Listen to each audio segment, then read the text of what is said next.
welcome to the Genius Talk podcast. I'm your host Atul Raj, and today we have Kevin Palmieri with us. Kevin, welcome to the podcast. Atul, thank you so much for having me. I appreciate it. I am excited to chat today. Awesome. So, for our listeners who don't know you, can you tell them who you are and what do you do? Yeah, I am the founder and the host of Next Level University. We're a global top 100 podcast with 2,154 episodes, over 1 million listens, and listeners in 175 plus countries. So I am a full-time podcaster. I coach other podcasters, I coach speakers, and I coach coaches, which is weird. The whole thing is weird. Yeah, but it's not weird because I'm also doing similar kind of thing.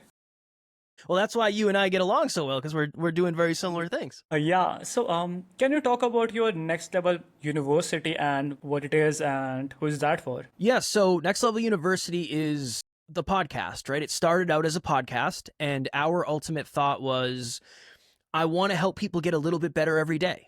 That's really the goal. So we do an episode every single day on health, wealth, and love. And everything is from the perspective of, if you get a little bit better today in this, eventually you can be successful in it. And it's essentially for anybody who wants to be a more high-performing individual. So somebody that wants to be well-rounded, they don't want to just make money, they want to be in love, they want to be in shape. Somebody who really wants to become the best version of themselves is really who we're trying to help. And then as the podcast grew and our audience grew and our community grew, the podcast turned into a business that was coaching and products and services. So it is a podcast that has led to a much larger business at this point. Before launching your Next Level University, what were the belief or habit holding you back and how did you break free from them? I would say the biggest belief I had was a limiting belief that I wasn't smart enough, I wasn't good enough, and I could never be successful. And I think that's a really common one in the content creator space and just in general. What really helped me was setting very, very, very small goals and just proving to myself that I was capable of accomplishing them. That helped me build belief. That made the goals that I was willing to set a little bit bigger. And then I've just done that over and over and over and over and over again. And I think in the past, I had a bad habit of procrastinating. I would know something should get done. I would know it was important to do it.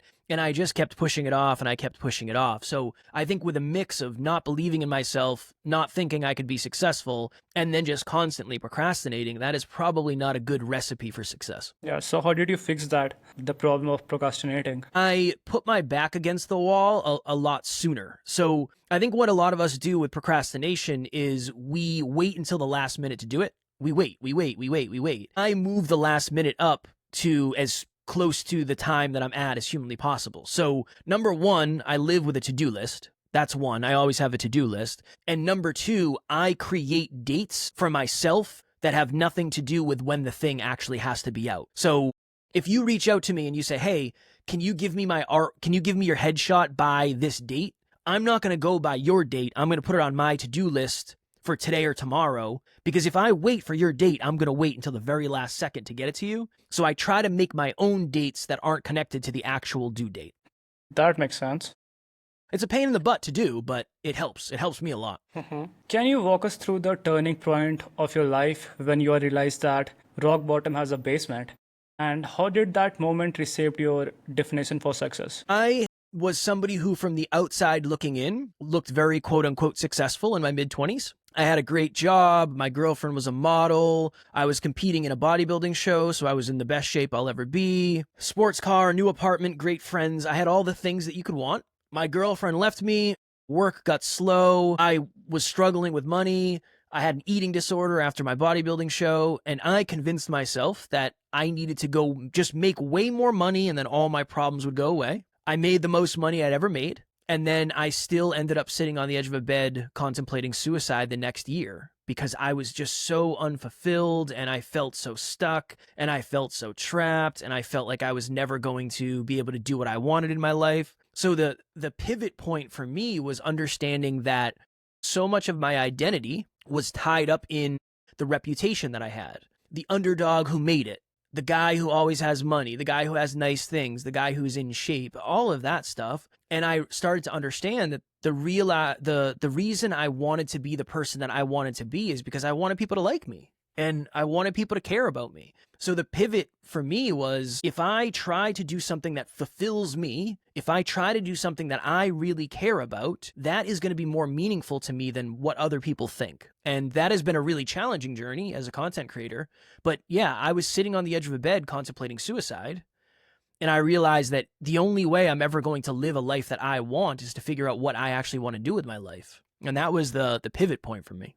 So your podcast impact listeners in over 125 countries and is a multi six-figure business right now. So what were the key steps to scaling so quickly? Honestly, we didn't scale quickly. It took us 2 years to make money, and then it took us another, I don't even know, 3 or 4 years before we crossed the $1 million mark. So this is, if I could break it down into 3 things, one, it would be, you have to be crystal clear on what problem you're the best at solving and go all in on that.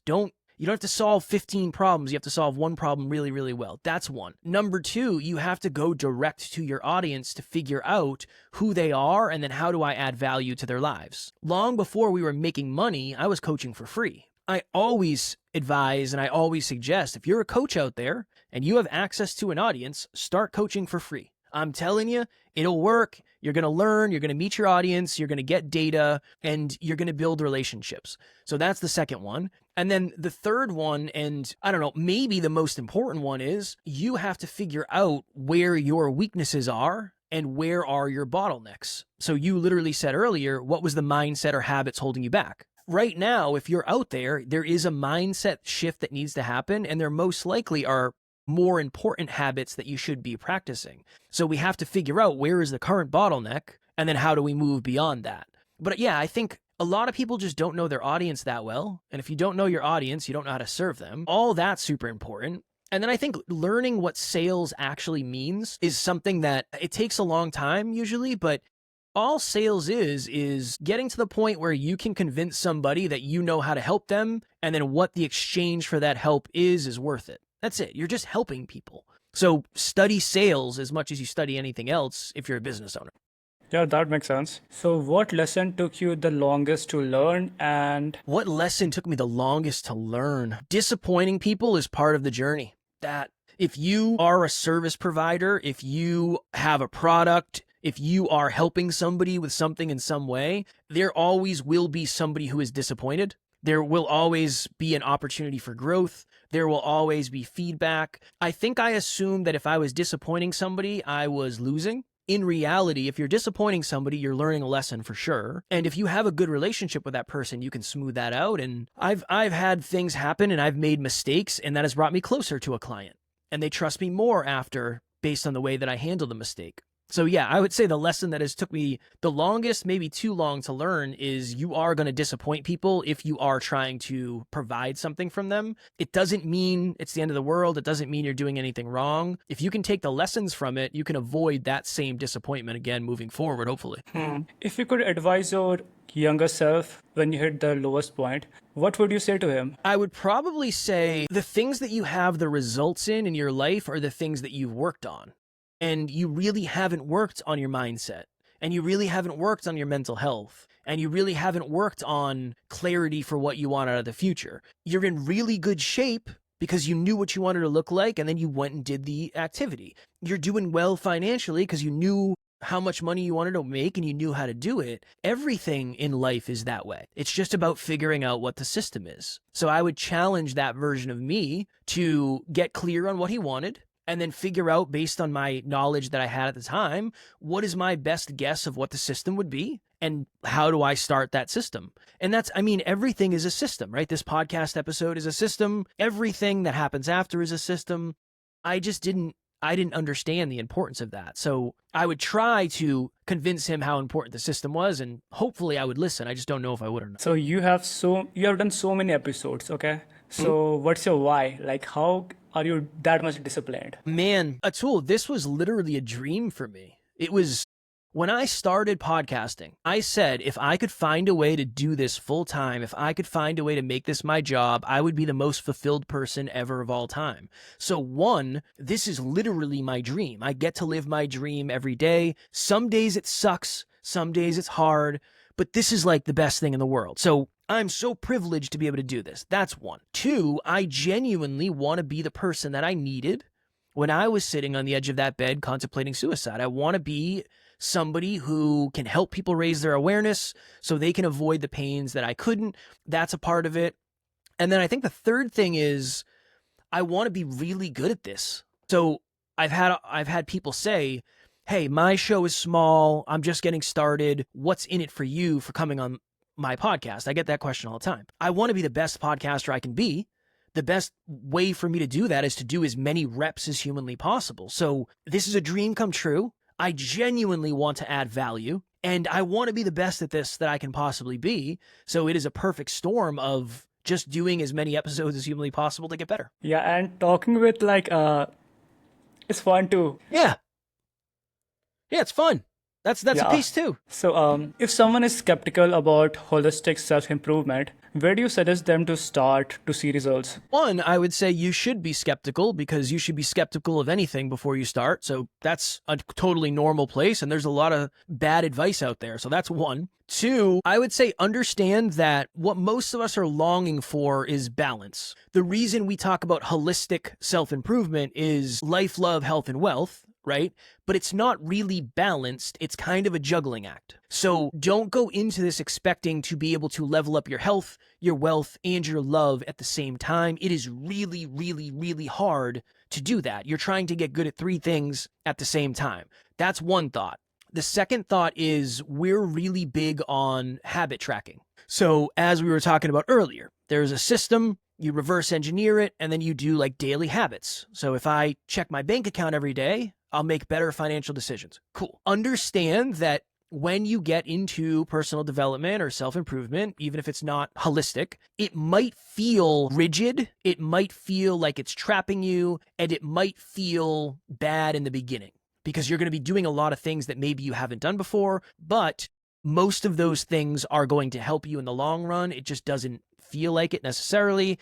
And then the last thing I would say is the content out there that is designed to make you feel good usually doesn't help you get good. It changes your state, it changes your emotions, but it doesn't change your strategy. So if you're just consuming content to feel good, I'm willing to bet that your emotions will change, but your life probably won't as much as you want. So, for our listeners who want to know more about you and your coaching, where can they go? The website is called thenextleveluniverse.com. It has all the stuff on there. And then my email is kevin@nextleveluniverse.com. You can literally email me. You can email me questions. I'm happy to answer them for free. I'm not the type of person that says, hey, you got to pay me if you want any information. If you send me 500 questions, I might not be able to answer them all, but I want to make myself available and I genuinely want to add value. So I would say those are probably the two best places. Okay, so is there anything else that you would like to share? Man, if you're an entrepreneur, if you're a business owner, if you're a coach, if you're a content creator, one of the most important things to understand is you have to stay humble because at the end of the day, you can lose this all very, very quickly. And I've met a lot of people who they get some success and then they lose humility. And humility is what'll get you to the promised land. And I think it's a very, very important thing to practice because I know it feels good to say I can charge whatever I want and all that stuff, but just be very, very careful. When you gain confidence, make sure it's confidence and not arrogance because that is the death of a business. And if you're a coach, nobody wants to work with somebody arrogant. Yeah. Okay, Kevin. Thank you so much for your time. It was great chatting with you. Likewise, my friend. I appreciate you.